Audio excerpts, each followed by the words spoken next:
दोस्तों, हिंदू धर्म में तुलसी के पौधे का महत्व सबसे अधिक होता है।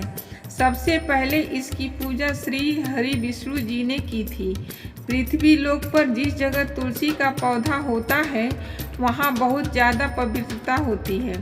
तुलसी के पास दीपक जलाने से क्या होता है, आइए जानते हैं। इस प्राचीन कथा के माध्यम से जो भगवान श्री कृष्ण जी ने देवी सत्यभामा को सुनाई थी। एक समय की बात है, देवी सत्यभामा भगवान श्री कृष्ण जी के पास आकर कहने लगी, आपने मुझे तुलसी में जल देने का महात्म तो सुना दिया, पर तुलसी के पास दीपक जलाने का क्या महत्व है? कार्तिक मास में तुलसी में दीपक क्यों जलाया जाता है? इससे मनुष्य जाति को क्या फल मिलता है? दीपक जलाने का नियम एवं मंत्र क्या है? कृपया आप मुझे विस्तार से बताएं। भगवान श्री कृष्ण जी कहते हैं कि हे देवी, आज तुमने बहुत ही उत्तम प्रश्न किया है। मैं एक कथा के माध्यम से तुम्हारे संपूर्ण प्रश्नों का उत्तर दूंगा, इसीलिए ध्यान से सुनो। श्री कृष्ण जी कहते हैं, हे देवी, प्राचीन काल की बात है, दक्षिण दिशा में तुंगभद्रा नाम की नदी के किनारे हरपुर नाम का एक सुंदर नगर है। उसी नगर में हरिदीक्षित नाम के एक ब्राह्मण रहते थे। वो बहुत प्रतिभावान थे, पर उनकी पत्नी बहुत ही व्यभिचारी थी। हमेशा उनको भला बुरा कहती, कभी भोजन नहीं बनाती थी। अतिथि आने पर वो अपमानित करके भगा देती थी। अपने वचनों से अपने पति का अपमान करती थी।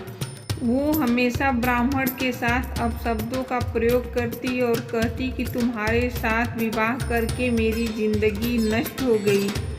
इस तरह से एक दिन गुस्से में आकर वो अन्यत्र निवास को चली गई। वहाँ पर अन्य स्त्रियों को तुलसी में दीपक जलाते देखकर उसे आश्चर्य हुआ।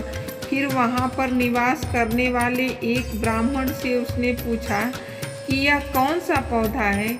ये स्त्रियां यहाँ दीपक क्यों जला रही हैं? साधु बोले, हे देवी, यह बहुत ही पवित्र पौधा है।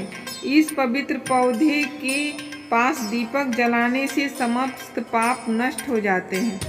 स्त्री ने पूछा कि साधु महाराज, अगर कोई अत्यंत पापी हो स्त्री, वो भी दीपक जलाने से और जल देने से उसके समस्त पाप नष्ट हो जाते हैं? साधु बोले कि हे स्त्री, यह सत्य है। कोई भी स्त्री कितना भी पाप की हो, तुलसी के पास दीपक जलाने से समस्त पाप नष्ट हो जाते हैं।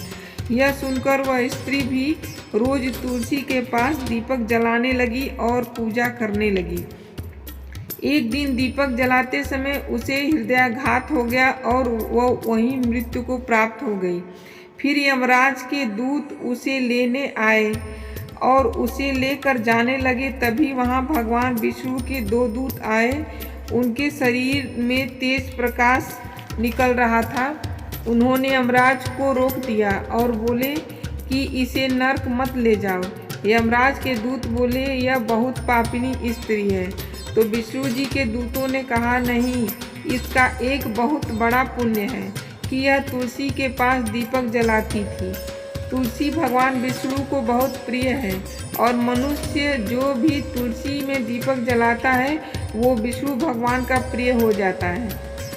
और जो लोग शाम को दीपक जलाते हैं उनके समस्त पाप नष्ट ही नहीं होते, बल्कि वह स्वर्ग में रहने का अधिकारी भी बन जाता है।